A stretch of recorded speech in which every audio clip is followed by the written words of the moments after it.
Une statue d'Oscar se dresse sur le tapis rouge alors que des préparatifs sont en cours avant les 95e Oscars. À Hollywood, en Californie, le 11 mars 2023. Les Oscars s'ouvrent dimanche avec le film « Everything Everywhere All Over Day », qui pourrait remporter tous les prix. Ceci est une comédie folle, émouvant de réflexion sur l'amour de la famille. Le film est porté par un casting brillant, principalement asiatique et a remporté la plupart des prix décernés devant les Oscars. Suite, l'Académie espère que le public des Grandes Nuits sera là pour assister au triomphe annoncé de ce film farfelu, nominé en 11 catégories et qui a rencontré un grand succès en salle, avec 100 millions de dollars au box-office. Un film en mouvement, ce qui peut enfin nous faire oublier la célèbre gifle de Will Smith, qui avait fait la une des journaux l'année dernière. Combinant l'action, l'humour d'écolier et la science-fiction, Everything Everywhere raconte les aventures d'un propriétaire de laverie surmené, joué par Michelle Yeoh, soudainement convoqué pour sauver une multitude d'univers parallèles d'une force maléfique, l'alter ego de sa fille déprimée. Pour y parvenir, elle doit utiliser les pouvoirs de ses diverses vies alternatives, visitant des mondes souvent complètement fous, où certains humains, par exemple, ont des doigts en forme de hot dog. Une réflexion émouvante sur l'amour de la famille. Le film est porté par un casting brillant, principalement asiatique. Il a remporté la plupart des prix décernés devant les Oscars. Derrière le film, il y a un groupe de personnes très attachantes, pour qui il est impossible de ne pas ressentir sympathie, résume Scott Feinberg, chroniqueur spécialisé pour le Hollywood Reporter.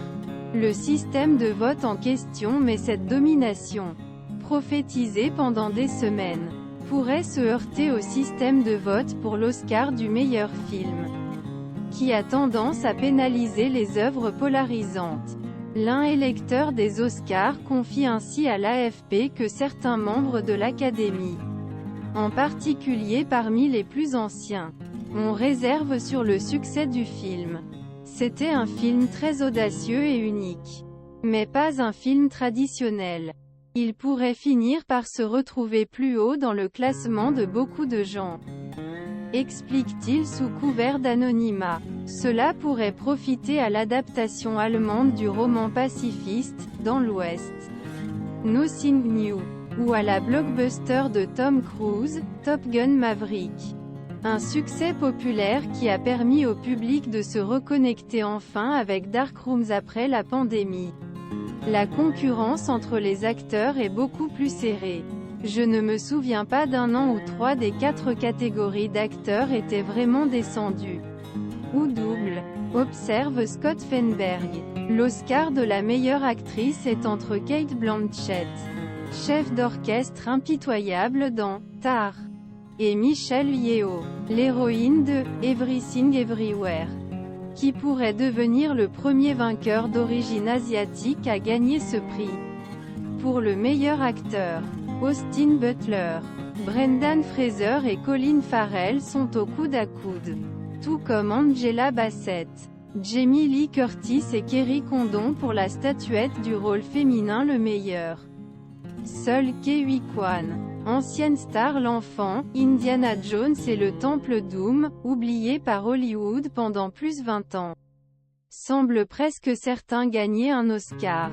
À l'objet d'accumulation des récompenses pour son deuxième rôle mari attachant, tout partout.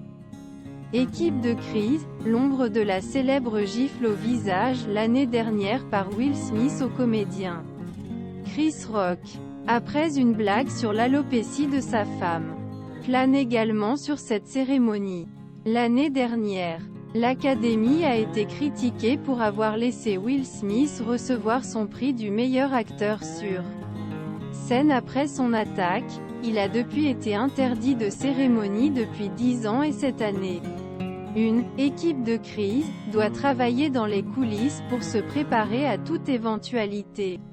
La cérémonie compte sur la présence des suites, Top Gun, et Avatar, deux blockbusters majeurs. Pour tenter de contrer le déclin général son public. Parce qu'en dépit d'un rebond l'année dernière, l'intérêt pour les Oscars a considérablement diminué depuis l'âge d'or des années 90.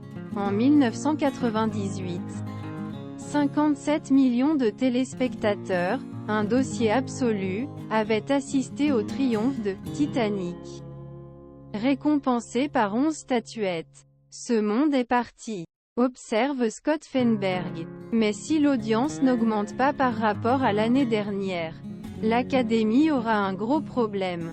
Avec AFP, le résumé de la semaine France 24 vous invite à revenir aux nouvelles qui ont marqué la semaine où je m'abonne.